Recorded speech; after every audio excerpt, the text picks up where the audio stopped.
Hello and welcome to The Actor and the Engineer. My name is Paul James. I am the actor. And my name is Josh Knapp. I'm the broadcast engineer. All right, here we go, Josh. So how much did you love this movie? I kind of loved it. Yeah, I kind of me loved too. it. I wrote down a few notes and tell your wife, Steph, thank you, because I have notes. I have notes today. Josh, Steph, and I met up for lunch in Richmond, and we were talking about the podcast and talking about repeating myself. And she said, well, why don't you write down notes? And I said, well, I do sometimes, but sometimes they inhibit me more than anything. But I had her voice in my head all week long. Write down notes, write down notes. So I did. And one of the things I said somewhere in my notes, it's so much fun. It's the most fun I've had at a movie in a long time. And that's not because of COVID or not being able to go to the theater. I've seen a lot of great things in the theater and on streaming services, but this was just fun. It kept you going and it kept you on your feet the whole time. It's nonstop, which in the end, we'll talk about, might not have been such a great thing, but overall, it's just everything. No pun intended. No pun intended. It happens to be everything, everywhere, all at once. Yes.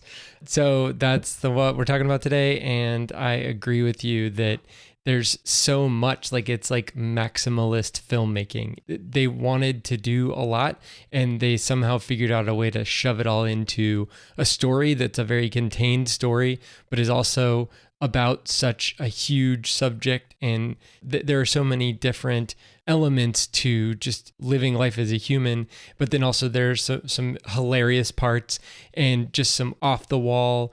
How did they even think of that kind of stuff? And how does it fit in with this like super serious subject?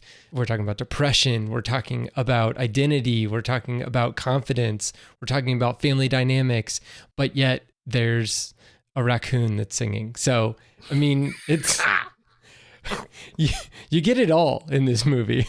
Yes, you do. I guess I just want to know what you were feeling going into the movie. Like I kind of told you, like, I want to really see this movie and I want to talk about it. And I didn't know if you knew anything about the film.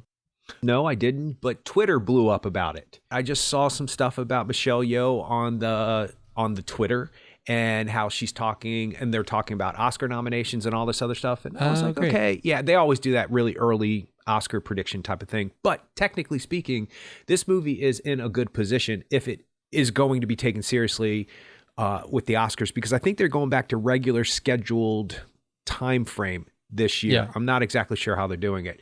But so this is actually later than some films that have come out and ended up winning. Silence of the Lambs kind of broke that pattern. It came out in February, the first week of February, I believe, and it went a whole year before it was nominated, and then it was nominated, and then it ended up winning. And so that really set a precedence for films not being forgotten. So the fact that they're talking about Short Round being nominated for an Oscar is fascinating to me. And honestly, I can't say I disagree with it, because he's fantastic. Kwan, he's just fantastic. And I do have to say that I broke things up on my little notes of little interesting things that I found fascinating. But, you know, how many times can you often say you haven't been in a movie for 20 or 30, an American production for 20 or 30 years or however long it's been, and then you show up and you give an Oscar-worthy performance in a Best Supporting Actor slot and have the best fanny pack fight sequence of all time? Like, how does that? You're right. It just keeps topping itself, and it keeps going, and it keeps going, and there's an absurdist humor about it. But is it really absurd? Once you see the fanny pack, it just takes off from there. And then the awards, I don't know what else to call them at this point. The Jamie Lee Curtis awards that the show Auditor up late. Awards. Yes. Yeah. Sorry, there were two people in the theater, myself being one of them, who laughed out loud through that whole sequence. The first sequence where she explains the award and the later on fight sequence, I was just cackling because I couldn't believe they were doing it. I just couldn't believe they were doing it. So, I was excited about seeing it because of the information I was hearing about the actors and the fact that a middle-aged woman a non-American middle-aged woman is the lead of an action film was fascinating to me. I was like, what's happening here? It's not like it's not been done before, but I knew this was something special. So yeah, I just kind of strapped in and hunkered down and went, yep, I'm in. Yeah, she's 60 years old. Michelle Yeoh is in amazing shape and was able to do a lot of stunts. I mean, I'm sure they had stunt people to help her out on, in certain scenes where she's literally like flying across the room and stuff like that. But yeah, it's an amazing action film. It's an amazing comedy. It kind of transcends genre, like a lot of the movies that we talk about that we absolutely love. And it does it, you're right, in an absurdist way, but it's also grounded too. And that's the part that I think is, I don't know how they even thought that they could pull it off. That's the part that I need to see their storyboards because they have to be encyclopedia thick. Because how did they storyboard this film? And I'm not usually the one who says it's the Beatles meets Aerosmith, the new band. Yeah. I don't really like stuff like that, but it's appropriate this time. So it's The Matrix plus Crouching Tiger plus Terms of Endearment plus Parenthood plus every sci-fi film and kung fu film ever made, and of course the end of existence, all in one movie. Like, what's not to love? Yeah, it's super ambitious. But the two writer-directors, they call themselves Daniels. It's Daniel Scheinert and Daniel Kwan. They started off in music videos, and if you haven't seen the Turn Down for What video, they directed, and one of them starred in it, was one of the actors in it. And it's just... It is absurdist also, but just you could tell they're having a lot of fun. And their first feature film was Swiss Army Man, which came out a few years ago, starred Daniel Radcliffe and the Riddler, Paul Dano. And I could just say Eli Sunday. That might be a little bit, fancier. So I didn't get through that movie. I don't know if you watched that movie or, okay. For whatever reason, it just didn't grab me. I did not hold my interest. But this movie just hits the ground running and keeps you interested right from the beginning, even though it starts off with a family who owns a laundromat. They introduce you to the characters quickly. Obviously, we talked about Michelle Yeoh and Ke Huy Quan, but Stephanie Hsu was great in this movie too as their daughter.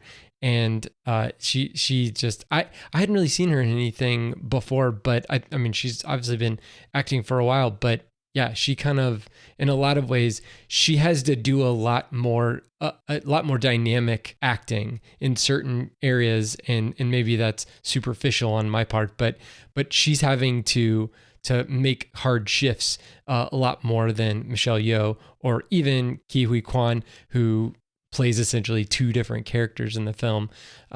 It's going to be hard to talk about this movie without getting into spoilers. So the fact that this movie, like I've watched all kinds of extras and stuff for it, but the visual effects were masterful. The score was great.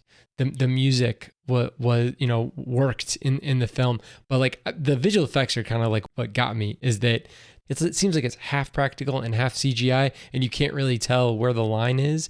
And there was only 5 people that worked on this movie. They said they had like 500 visual effect shots, and they all just like worked from home and just like worked on their computers at home and made it happen. It wasn't this huge, big Hollywood presentation, and that's the kind of stuff that reminded me of Michel Gondry and Terry Gilliam. And so, I mean, for me at least, like these guys, they definitely rose up in my estimation by a huge amount, because I think that Michel Gondry and Terry Gilliam are some of the best at making engaging films and not compromising their vision. And I think these guys are the same way. It seems like the Daniels they will not give up, and maybe they made some concessions. What concessions? What could they have possibly cut out or not been able to do? I mean, what's interesting is that when they wrote this movie, they initially wanted Jackie Chan to star in it. I meant to say it. I meant to say, I'll bet you Michelle Yeoh was not their first choice, and I'll bet you it was written for a male, and I'll bet you originally it was a Caucasian male action type person. So I'm like a not Keanu surprised. Reeves type thing. Yeah, or some kind of Matrix type of Yeah. takeoff. Harry Styles is now an actor. Just Chris They could have Pratt. gotten him. Yeah, Chris throw Pratt, him in Zac Efron. You Now- name it, any of them. These guys are a little bit more eccentric than that. I don't think they would necessarily be interested in a big budget movie that would be what somebody like a Chris Pratt or Keanu Reeves even might do. But I think initially they wanted Jackie Chan to play the role, but then they figured out in the writing stage that it just wasn't going to work with the family dynamic wasn't going to work in the same way with the male lead and then the wife being the one who, I mean, we're going to get into spoilers, but very early on in the film, you find out that the husband is going to essentially like serve the wife with divorce papers, or at least is saying like, I want to talk about divorce. But they were going to have that same thing, but it was going to be flip-flopped. And then when they flip-flopped it, they wrote in the film, the character that they wrote was, they essentially like rewrote the part for Michelle Yeoh, assuming that they weren't going to get her. And then they did get her. So they ended up changing the name of the main character from Michelle to Evelyn because, well, I think at Michelle Yeoh's request, because she didn't want to make it so tied into her particular personage in our world, her being at least someone who's done a lot of martial arts films and who's an actor, famous actress. So they wanted to kind of like separate her and have the main character of this film be separate from the actual Michelle Yeoh in our universe. Actually, I think that might have tipped it for me into way too meta. Because you cannot separate Michelle Yeoh from everything. They even use Crazy Rich Asians, her on the red carpet stuff, and she's wearing the same dress and everything. So you can't not know, if you know cinema to a degree, Michelle Yeoh, Crouching Tiger, and so forth and so on, and a gazillion other things. So yes, it at first I felt a responsibility to really pay attention. The audience had to do some work with this movie in the first at least 40 minutes of the film. You have to really pay attention. And I'll tell you what triggers it. And this is why the Daniels, I like calling them that, by the way, although they were the Daniels on Swiss Army Men, now they're separated, credited on this one. And by the way, the Swiss Army Men are like two of the whitest guys in the world, by the way, to what we were just talking about before with Paul Dano and Daniel Radcliffe. So, I mean, they are known for using cliche, if you will. Well, not for this, though. I get what you were saying. Not for this. I'm glad they didn't. As for paying attention, when you see the sequence everything's happening so quickly with the receipts, I knew to pay attention to the receipts. I knew to pay attention to what the receipts said. I knew the circle was important once Jamie Lee Curtis did that. I didn't get that until the second viewing. Yeah. No, I got it right away because when you see, I so don't want to call him Short Round the whole entire time, but I can't it's help. Ki-hee Kwan. I know. Because I love that movie. I actually love that movie much more than most people do. Anyway. I thought you were going to say you love it more than Raiders of the Lost Ark, and I was going to have to I'm not hang up on you. No, there's not enough meds in the world for somebody who loves that movie more than the original. I mean, there's prescriptions for those things. Okay. There's gels, there's moisturizer. Get it out. Ki-hee Kwan, when you see him on the monitors and he does the jump over the machines and then back again, you're like, wait, what just happened? So instantaneously you have to pay attention. So the only thing about how complex it was later on in the film, it does tend to repeat itself a little bit, and it does tend to make the same point a couple of times over.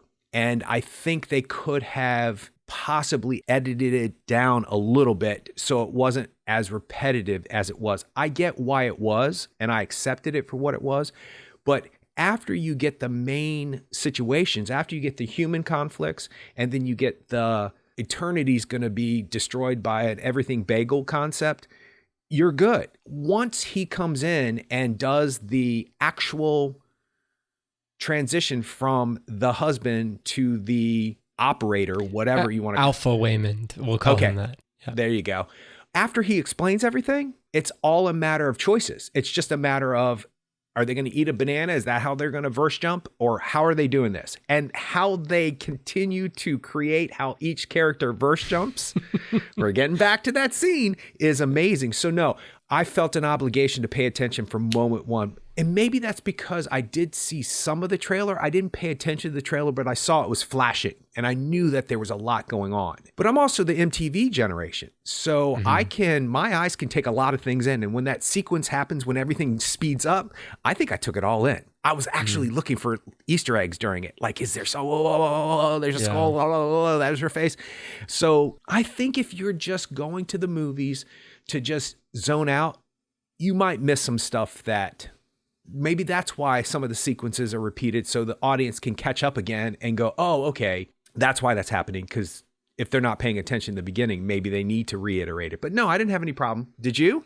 No, not really. I got a little bit confused when they played out her life in front of her eyes the first time, but that was an establishing, like, this is what your life has been up to this point, so that when you start seeing the divergent lives, that, you know, she made one choice different and then the rest of her life was completely different. That made sense to set up at this point, her life diverges and they use kind of the broken glass and the shattered glass and the overlayment of the two different versions of Evelyn to show how her life has been different across different universes. But yeah, the best part of like the stuff that you're talking about, you know, there's a lot of a glossary that's necessary to understand, like, not only the verse jumping, but also the gaining the skills from other Evelyns or other Waymans in other universes.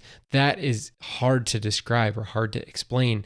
And the way that they did it was much better than you could imagine, because it would have been really boring if he just like said, I'm going to now eat this chapstick so that I can gain the ability to fight all, 4 of these people with my fanny pack. But he just did it. And then later on, the second time he does something, that's when you understand what's going on, or when he tells her to do things. They lead you out a little bit into the water, and then they're like, okay, we're going to explain it to you. But you have to really have faith in the directors, the writer directors, that they are going to explain it to you, because otherwise it's just going to be some random pastiche of different images that don't cohere. But I do think that this film is very coherent, and it definitely has a view, and it has an opinion on life and on hope, whether there is hope or isn't hope. And it does, it kind of goes, like you were talking about, it kind of like veers off into, wow, it seems like they're really kind of like going into a big nihilistic bent 2/3 of the way through the film. And then they kind of course correct back to something that makes sense. So you didn't think the pacing was maybe as good as it could have been? It's not that I thought that the pacing was dull in places. It's just sometimes too much is too much. And after a while, it can become daunting to have to always do some work as an audience member. And I'm not necessarily saying that's the film's fault, but you have so many intricate concepts, because I even wrote down, at its heart, it's a family drama, because that's what it is. At its core, it's a character study. They're so well drawn, which you don't normally get in fantastical sci-fi action films. You don't really get character dramas with well-drawn characters. You just normally don't. But on the surface, it's as much fun as you could possibly have in a movie. So it's very complex on so many different levels. And there are points in the film where you don't want to just have a fight to have a fight. And I don't think that they do that, but there are a couple of fights, like the sequences just after everything that happens before and everything that happens after it, it's just maybe a little too much for me. And, you can get a little like exhausted. Oh, so like a fatigue type of Yeah, thing. almost. And here's the thing. Here's how much I love this movie. I don't want to diss on it on any level. People still say diss. I don't want to disrespect it on any level, because I did thoroughly enjoy it. But I'm wondering how much the way I've been watching things at home and streaming, and I'm going through a bunch of different shows I haven't seen before, and some of them are half an hour episodes and some of them are hour episodes. And the hour long episodes, I can feel myself about half an hour into it needing to do something. Be on my phone, go to the bathroom, get a drink, something, and it breaks it up. which is the pleasure of seeing things at home and watching TV shows. And that's what commercials do. And, might be the problem, that commercials set us up for, we need a break. But there is a couple moments in this film that maybe it should have died down a little bit instead of kept going at the frenetic pace that it was going at. I think the editing style is actually, it is meant to be disorienting. It's meant to make you feel like the main Evelyn character, where you don't know not only what the next scene is going to be, but you don't even know if the next scene is going to come up in the next second, like in the middle of somebody talking. So that right there, I think it asks a lot of the audience, where it's kind of like, you need to be vigilant to make sure that you're constantly aware of what's going on visually and orally, that something is going to be happening any moment, and you could be in a very touching moment and then snap, all of a sudden you're looking at a everything bagel in a big white temple. You're not on shaky ground necessarily, but you don't know what's going to happen next, literally, because anything can happen next. You may be showing up into a universe where there's two rocks and no sound. So, I think maybe you're right. I think the question is not that the pacing was too frenetic. It's unsettling. Yeah. At the snap of a finger. And that's not a bad thing. It's just constant. And I think maybe that's a backwards compliment. Yeah. That it is so daunting and constant that it becomes unsettling. But I also think, and Swiss Army Men, the reason why that film worked for me more than not is because of the incredible human emotion at the end of it. The incredible feeling of compassion for Paul Dano's character and what he just went through. And it's heartbreaking because it's disturbing. And the same thing happens here, minus the dead guy and the disturbing. It's very heartfelt. And I think that if you weren't so unsettled and crazy kinetic energy during the whole film, that maybe that last scene with the mother and daughter, which is beautifully played. Stephanie Hsu is beautiful in that scene, and so is Michelle Yeoh, but Stephanie Hsu really knocks it out in that scene. She does the whole film, but that particular scene, and it's coming. That character has that in her. And so I'll sell anything to get to that moment. I love moments like that. And that scene right there, I didn't realize it until watching it a second. I rewatched it last night in the theater, and these guys do such a great job. And some of my favorite devices in films are bookends. And I didn't realize that scene is a bookend to the beginning scene, because when she goes to take the ticket to Big Nose at the beginning, played by Jenny Slate, who's a great actress. She was an obvious child. She was in Saturday Night Live. She's a comedian, stand-up. She's awesome. But she goes out there and she talks to her daughter and tells her that she's getting fatter and all of these things. And that's the scene. It's in the daylight and it's close to the beginning of the movie. And that is the front end of the bookend, and then this touching scene is at the back end of the bookend too. And she essentially says very similar things, but just with a different outlook on life. Like, she's gone through that much in 12 hours or whatever. She says you're getting fat because she's lacking the emotional center to tell her daughter what she really wants to tell her. Exactly. And that's to be whoever you need to be, because obviously I can't even figure out who I am. And until she goes through everything she goes through, she can't say that. So in the beginning, she can't. She's like, you're getting fat.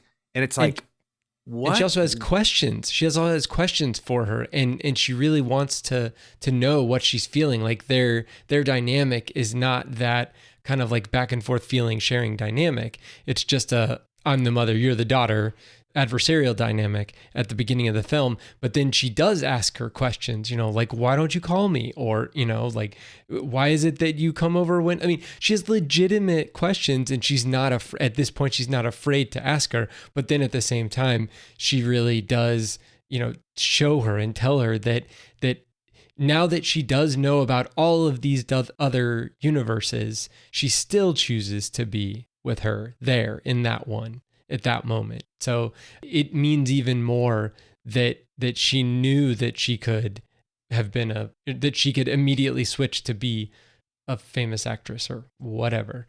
And she's choosing to be at that moment, at that time with her daughter. Well, there's something about that parent-child scenario where the child's going, you suck as a parent, and you didn't do this, and you didn't do that. But it's devastating when the parent turns and goes, you kind of sucked as a kid too. Like, you can't do that. You can't tell me that. Yeah, right. But when the parent does it the right way, because she's like, why don't you call me? Maybe I do all of these things because you're not doing what you're supposed to be doing. And maybe I didn't realize that I was supposed to be asking you different things or posing different questions and stuff like that. And you have to understand I'm a human being too. And I'm not as satisfied with my life as just like your life is not going anywhere. Why do you think I want your life to go somewhere? Yeah. And that is one of the most beautiful, devastating moments in the film when that, I'm not even sure. I think it's Jamie Lee Curtis who says, she basically says your life sucks. And you're okay with that. It's going nowhere. It has no direction. You have no meaning in your life. And, that's just the way that your life is. I'm sad that I'm bringing it up and I can't remember the quote, but it was devastating because it's like, oh, well, at least she's trying different stuff. And at least she thinks that this is helping something. That's why she kept those receipts thinking they were business receipts. And, of course that plays into something else, but it's actually a really interesting thing to me when one character turns a scene on its end and says, you're not altogether great as a daughter either. And I would think that most kids don't realize that their parents used to be kids. Like right. That hasn't and are human. Yeah. Yeah, they're human. So it's like, we understand, but you don't think that we do, that kind of a thing. But yeah, I can't imagine. I don't know where you want to go with this, but I've got all kinds of different relational things. So did you see that the bagel was teased very early on? I didn't realize until the second time that when Waymond opens up the umbrella in the elevator, the umbrella is filled with donuts or bagels. Maybe they're donuts, but it's a bunch of circular things with holes in them. And that's what the pattern is on the umbrella. Yeah. I didn't realize that.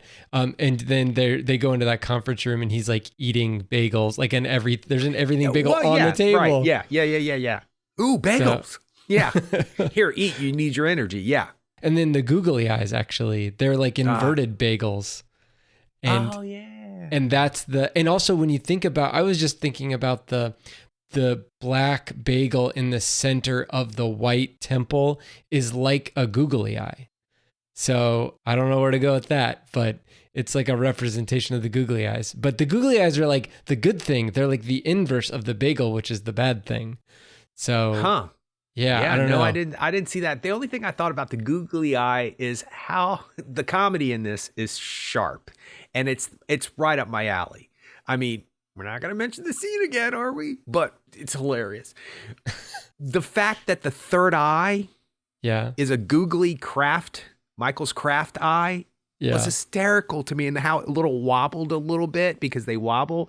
That, I don't know, I just got such a kick out of it. I was laughing, and I think people are like, why is he still laughing?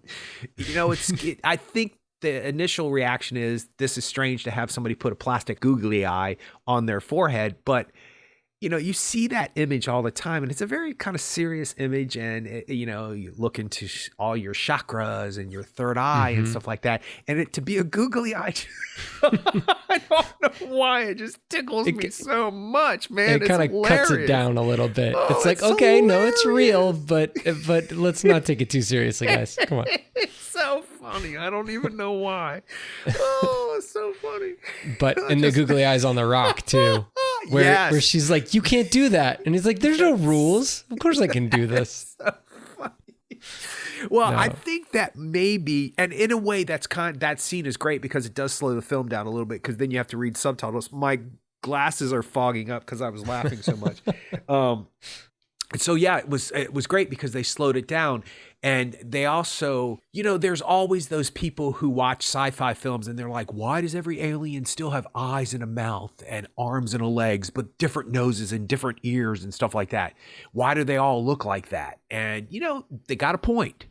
There has to be creatures. If there are creatures in the universe other than humans, they probably don't really take on our shapes. So why are we only limited to the image of something that is a humanoid form? So when the rocks become them and they're like, yeah, they don't have any humans in this existence, I laughed out loud at that too, because I thought that's clever. And then the rocks move, and then the rocks emulate what everything else is going on when she's deciding to figuratively and literally jump off a cliff. And then the whole idea that we actually owned pet rocks at one time.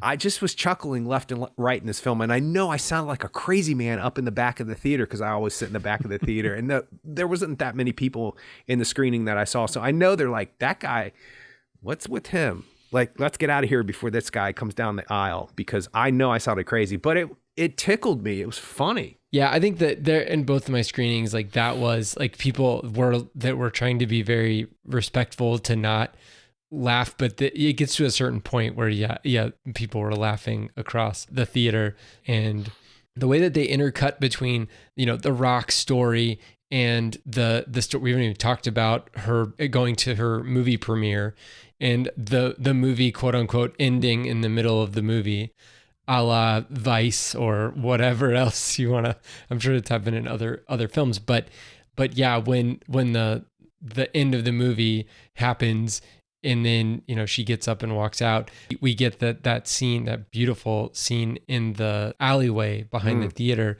that I immediately thought Wong Kar-wai, and I immediately knew thought you were going to say that. In the Mood for Love. Yeah, and, absolutely.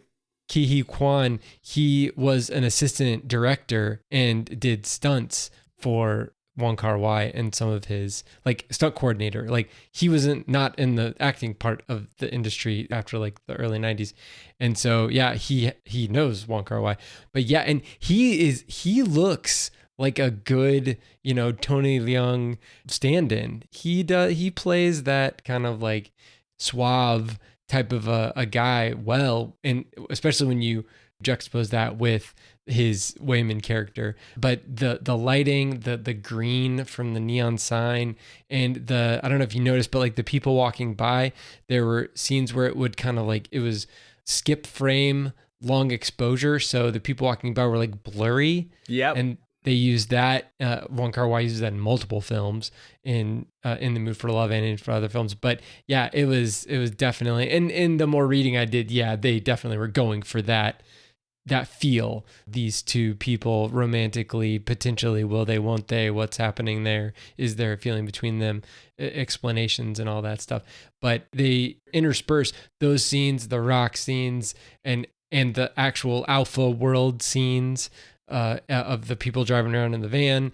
There's like 5 different settings that are all intercut with the main linear timeline in the Laundry universe.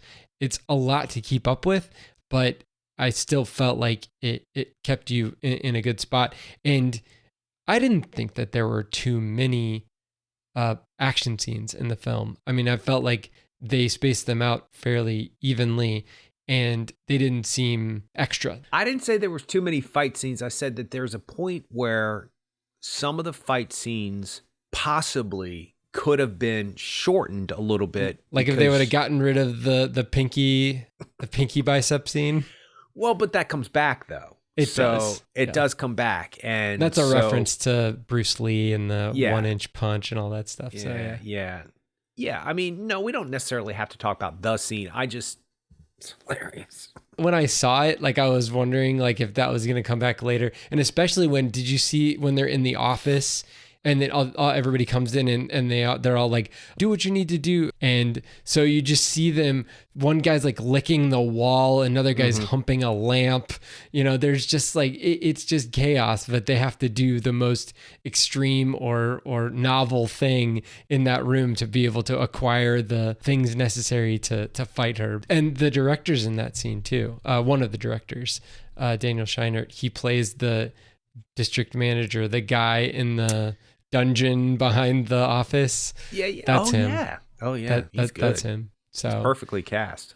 And then the other director, I think I haven't seen anybody talk about it too much, but the other director is when the donut's sucking people and things in, he's on that upper walkway right next to the donut, and you kind of see his face get kind of like sucked out into the donut.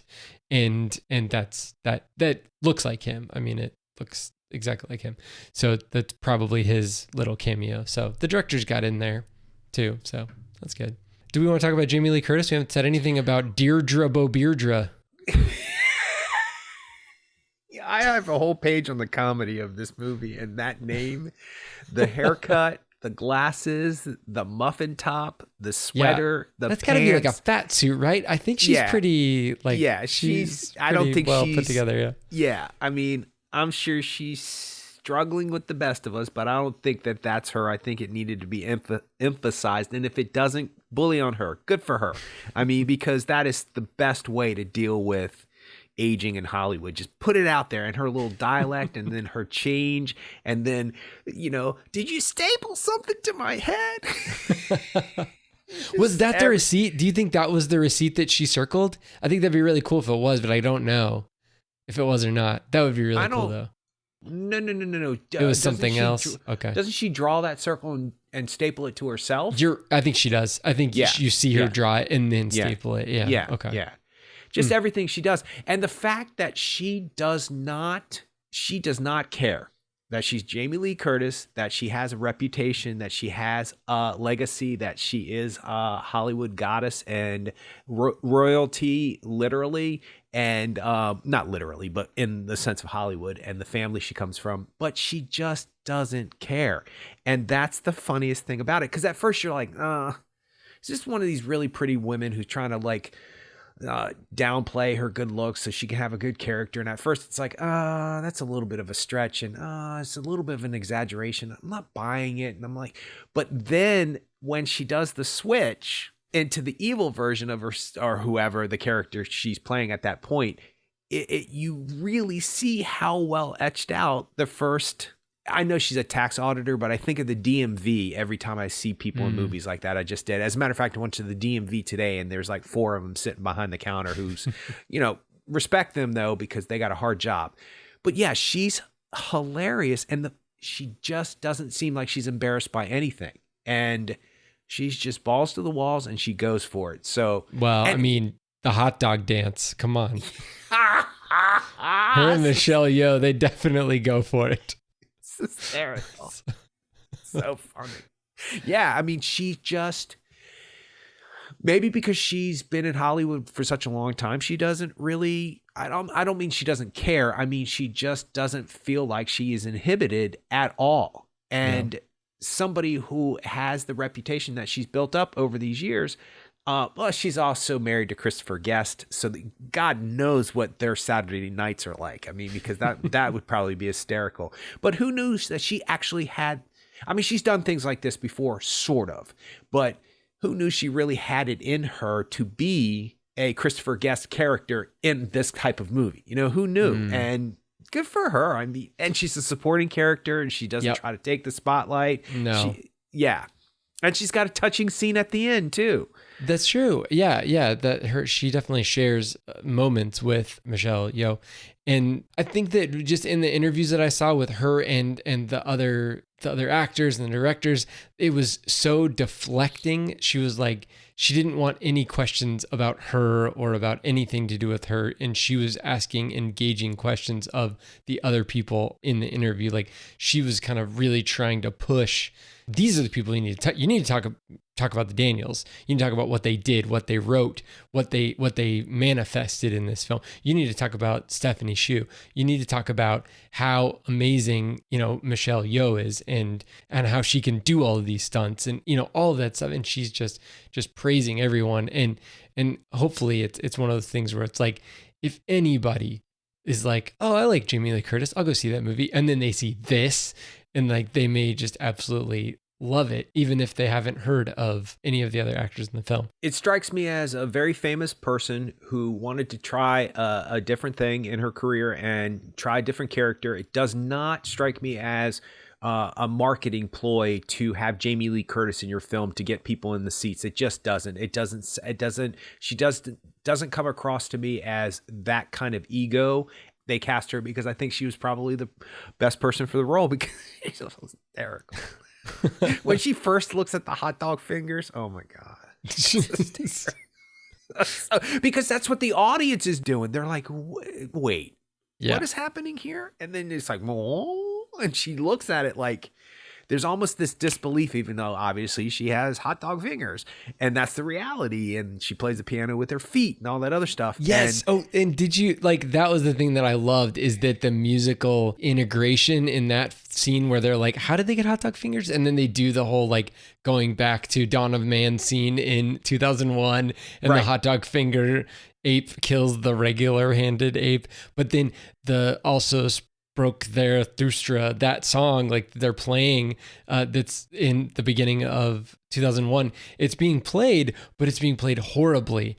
But I think that's because could you imagine trying to play a trumpet or a trombone or a woodwind with hot dog hands? It would probably sound horrible. So that's what I got. That's what I got as to why it might have sounded horribly. Then the Daniels top themselves by they have to show affection to each other, and then the foot comes to the face. Yes. And at first it's really a big chuckle, but then it's touching.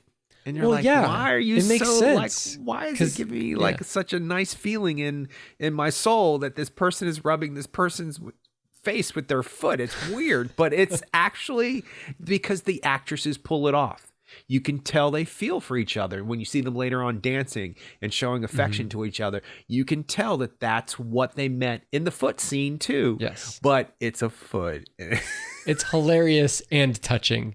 Yes, it is. We talk about that about tone all the time, and it's when in the movies that for me at least, in the movies that just don't land for me, it's that they don't know what they're doing. They don't know what kind of tone they're trying to strike with the audience.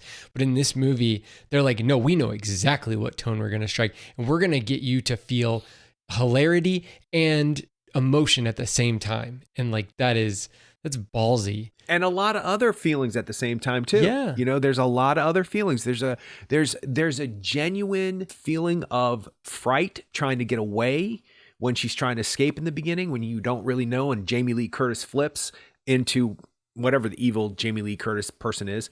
There's anxiety about her wanting to get away. There's stress. So there's a lot of emotions that are being pulled off. So that's the best thing about the movie, is that, yes, it's a great action film. Yes, it's conceptually just crazy and all over the place, but it is hunkered down in true human emotion.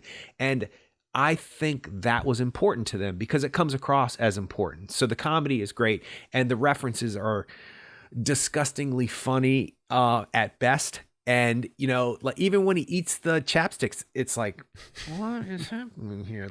They're looking at him what are you doing? But because the emotional core of the movie is intact, the directors had to have focused on that because that's what comes through the screen. So I'll live for that anytime. Yeah, and I think that the more rewatches because I'm definitely gonna watch this movie again, the more we watch it, the more you're gonna be able to pull from it, and that emotional core will still be there and it will still be engaging. But I can tell that these guys have spent so much time and energy shoving in as much as they can into a film like this, and it's gonna be one of those where you're always gonna find something new. Well, you get to the end of the movie and you're like, why not? Why not shove all that in there? Why not put it all in there? Why not try to touch each other's souls at the same time, watch a great action sequence? Why not have hot dog fingers? Why not? Why not? Yeah, you're right. Okay. All right. Well, you can check us out on the web at actorandengineer.com. You can go to facebook.com/actorandengineer. You can tweet us at actorengineer. And we're on YouTube. You just search for the Actor and the Engineer podcast. And we'll see you next time.